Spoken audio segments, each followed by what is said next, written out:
Long time no talk.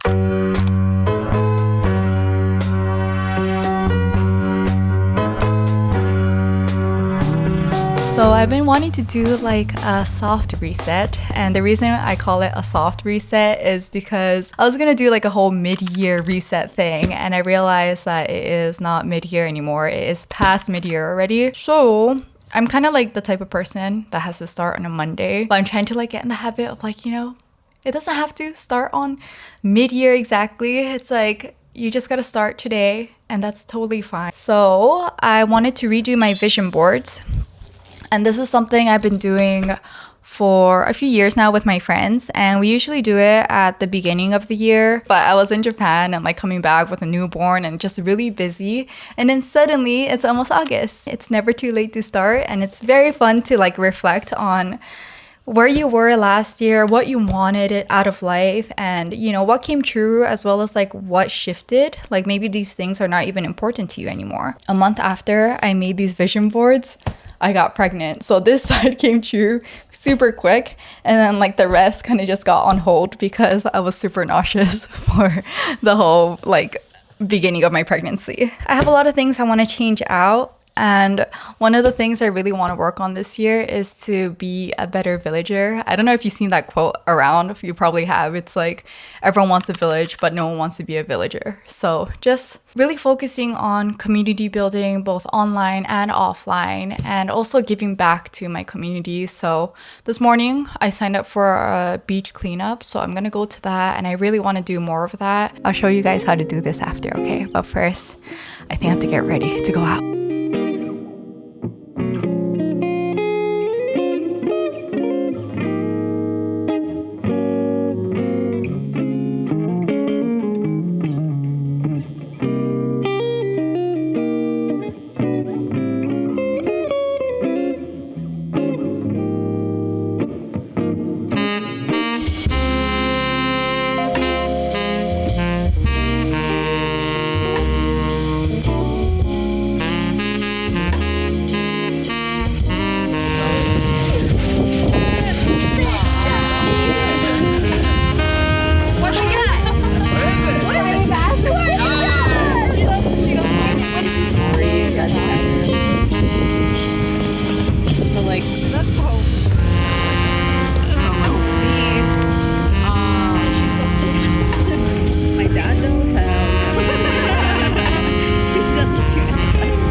Very happy with it. It's very blue, I just realized. But let me share how you can make your own. So the first thing you want to do is think about what you want.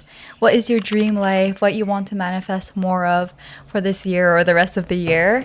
And once you have that figured out, you just go on Pinterest and scroll around, type in some keywords, whatever it is, and find photos that like really grab your attention, that make you feel a certain way, because you want to be able to like look at your vision board, and if you want it to like evoke a sense of excitement, not just purely aesthetic photos that you don't feel anything from. And I also like to find photos of myself, things I want more of in my life. So if it's like you've been traveling and you have those travel photos, or photos with your family, friends, whatever it is, I feel like those are really good to add to your vision board. I feel like once I started doing this, it just felt more easier to envision yourself living this dream life, because you see yourself in this vision board and you're like grateful for the things you have in your life, and then you see like other photos of what you want, that you chose on Pinterest, and it feels more like attainable, I guess. So try to find some photos of yourself if you can and put it on there. And then this board,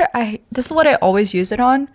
I think I just got it at Ross. It was like $12, $13. It's nice because every year when I do this, I can just take off the old one and put the new one on top. When you put it together, like some of this background stuff here is actually ripped out from magazines, and I always use it as a background as filler, so there's no empty spaces. So it's just like pretty images. And then I like to kind of organize it in different sections. Like the center, we have my motto for the year, to have a village, you must be a villager, because that's, I don't know, I feel like that's a constant reminder that I need. Yeah, so hopefully this inspires you to create one if you feel like you missed your chance in the beginning of the year. Again, I don't think it's too late. Just start whenever. Even if you see this later, it's never too late to start. This is just your vision for the rest of the year or even longer than that, you know?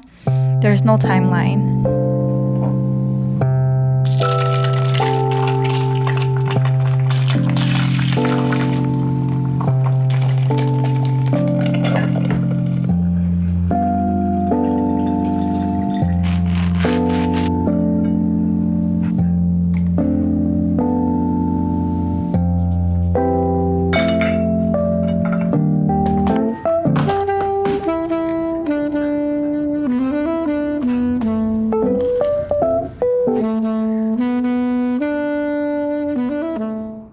I decided that I'm gonna start 75 soft today. And I don't know if you guys know 75 hard. It's like, I don't know, I forget. There's like a bunch of stuff you gotta do. One is like outdoor workout and like another indoor workout. And I just know there's no way I can do that right now.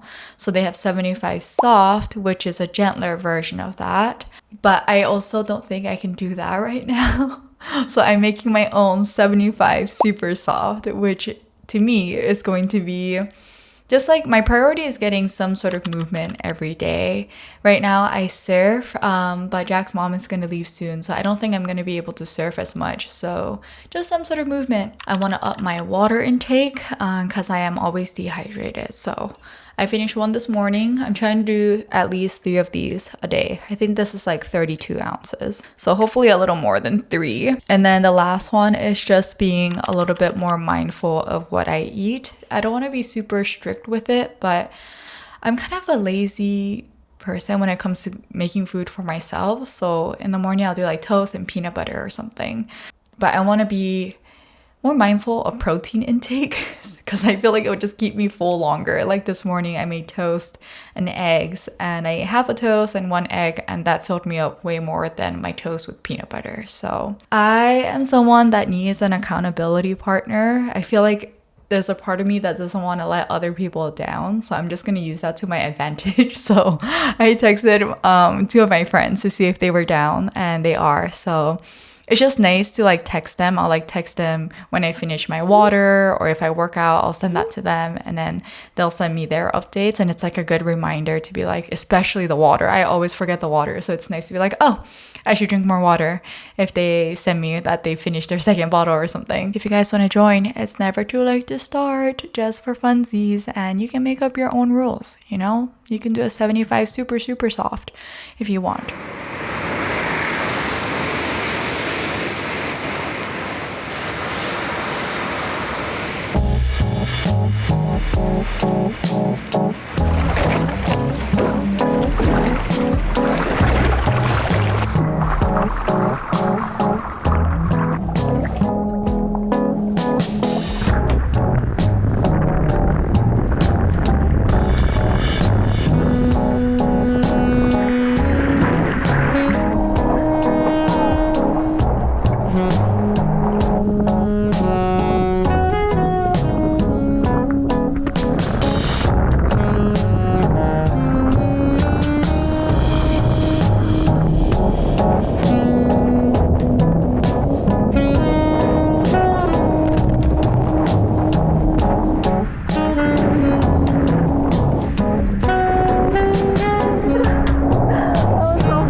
trying to get as much sessions as possible together because Jack's mom is visiting. So we finally have a babysitter at home.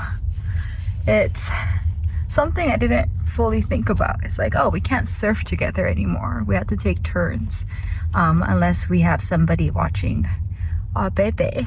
So it's really nice to have this time. I'm gonna meet up with somebody for lunch that reached out to me on Casual Surfer Club. And like I said, I'm trying to build this surf club, but it's one of those things where it's like, I wanted to host a meetup. That's like my goal for the end of the year, but I feel like it should be a land meetup.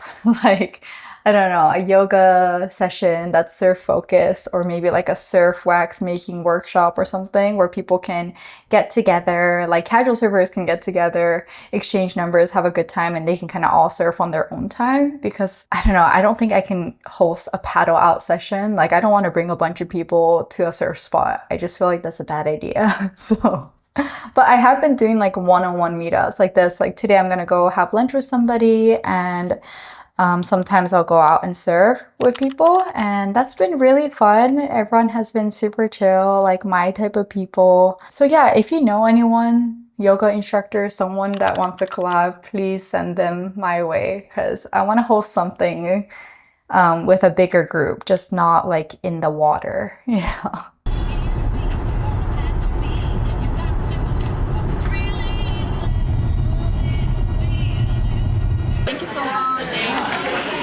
But I've been wanting to do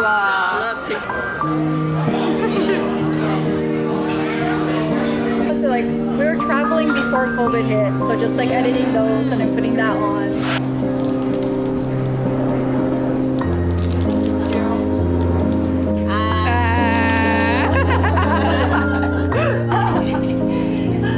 You've been surfing for a while now, kind of. Oh, mostly 3 years. Honeymoon and then So it's always a little bit scary to meet up with somebody because you don't really know what the vibe is going to be, but thankfully that was super chill. If you guys are watching, thank you for inviting me out and hanging out with me. We're gonna go surf together next week, so I'm super excited for that. I just wanted to talk about like what I've been doing lately. And why I've been taking a break off of YouTube for a month is because I've been trying to focus on short form content for Casual Surfer Club. And I thought I would share some tools that I found super useful, because I feel like I finally understand where you guys are coming from. If you guys are learning how to do filmmaking for the first time and coming to watch my tutorials, I was on the other side, like trying to learn short form for the first time officially.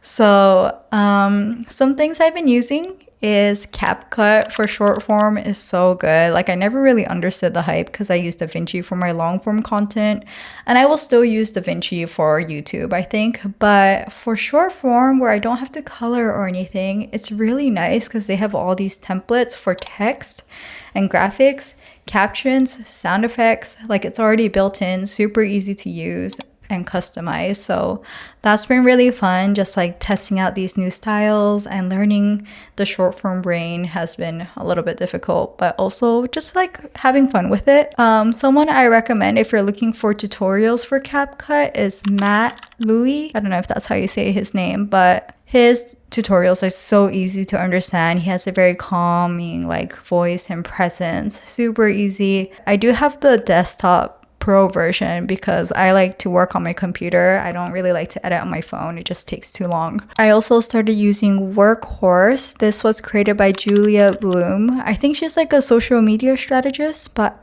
if you are type A type of person that likes to plan everything, have everything organized a certain way, then I think you would really enjoy this app.